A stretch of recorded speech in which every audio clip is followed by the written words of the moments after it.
DSC నిర్వహణలో జరిగిన అవకతవకలను సరిచేయాలని కోరుతూ సోమవారం కాకినాడ కలెక్టర్ కార్యాలయంలో జరిగిన పీజీఆర్ఎస్ కార్యక్రమంలో డిఎస్సి పరీక్ష వ్రాసిన తాడి చంద్రశేఖర్ వినతి పత్రం సమర్పించారు. ఈ సందర్భంగా సోమవారం కాకినాడ కలెక్టర్ కార్యాలయంలో జరిగిన ప్రజా సమస్యల పరిష్కార వేదికలో వినతి పత్రం సమర్పించారు. అనంతరం చంద్రశేఖర్ మీడియాతో మాట్లాడుతూ డిఎస్సిలో తాము ఎంతో నష్టపోయామని ఆవేదన వెలుబుచ్చారు. తమ సమస్యలను గుర్తించి అధికారులు తమకు న్యాయం చేయాలని చంద్రశేఖర్ విజ్ఞప్తి చేశారు. అందరికీ నమస్కారం అండి. ఈరోజు మేము DSC aspirants school assistant physical ఎడ్యుకేషన్కి సంబంధించిన అభ్యర్థులు మేము ఈరోజు కాకినాడ జిల్లా కలెక్టర్ గారి వద్దకు గ్రీవెన్స్ సెల్లో ఈరోజు మా యొక్క అభ్యర్థురాలను ఇక్కడ ఇవ్వడం జరిగింది. గ్రీవెన్స్లో ఏ విధంగా అంటే మా యొక్క అభ్యంతరాలు డిఎస్సిలో మెగా డిఎస్సి ఫలితాలు మెరిట్ లిస్ట్ ఇవ్వడం జరిగింది.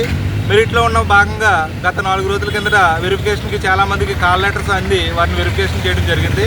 ఆ వెరిఫికేషన్లో మేము పెట్టిన అభ్యంతరాలు ఏంటంటే చాలామంది గవర్నమెంట్ ఉద్యోగస్తులు, ప్రైవేట్ ఉద్యోగస్తులు, కాంట్రాక్ట్ బేసిక్ ఉద్యోగస్తులు చేస్తూ మా యొక్క బీపీడీ కోర్స్ చేయడం జరిగింది. ఆ యొక్క కోర్స్ అనేది రెగ్యులర్గా చేయవలసిన కోర్సు. అక్కడ ఒక చోట జాబ్ చేస్తూ అక్కడ ఉద్యోగం జీతం తీసుకుంటూ ఇక్కడ కేవలం మనకి ఇక్కడ కోర్స్ ఎలా చేశారు అన్న దాని మీద, రెండు ఒకే చోట ఎలా చేశారు అన్న దాని మీద వెరిఫై చేయమని అడగడం జరిగింది.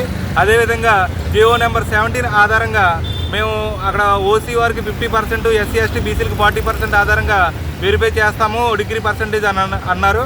కానీ ఇప్పుడు అలాంటిది ఏమీ లేకుండా వారు యొక్క వెరిఫికేషన్ చేయడం జరుగుతూ ఉంది. ఇది మేము ఆ ప్రమాణాలకి అనుగుణంగా చేయమని మేము అడగటం జరుగుతూ ఉన్నది. కానీ ఇక్కడ ఇప్పుడు వరకు మాత్రం అలాంటిది మాకేమీ రాలేదు. మాకు అలాంటి రూల్స్ ఏమీ రాలేదు. పైనుంచి మాకు ఎలాంటి ఆర్డర్స్ వస్తే మేము అలాగే చేస్తాం తప్పించి మాకు వచ్చిన ఆధారంగానే చేస్తాం తప్పించి చేయమని చెప్పేసి వారు చెప్పడం జరిగింది. దీనిపై మేము ఫిర్యాదు చేయడం జరిగింది. అదేవిధంగా గత ఈ 2025 అవుట్కమ్ విద్యార్థులు కూడా ఎలా అవకాశం ఇచ్చారు అన్న దాని మీద మేము అభ్యంతరం వ్యక్తం చేయడం జరిగింది. దీనిపై వెరిఫై చేస్తామని అంటున్నారే కానీ మాకు అలాంటిది పూర్తిగా నమ్మకం కలిగే విధంగా మాకు భరోసా ఇవ్వలేదని మేము చెప్తూ ఉన్నాం సార్. Okay, thank you.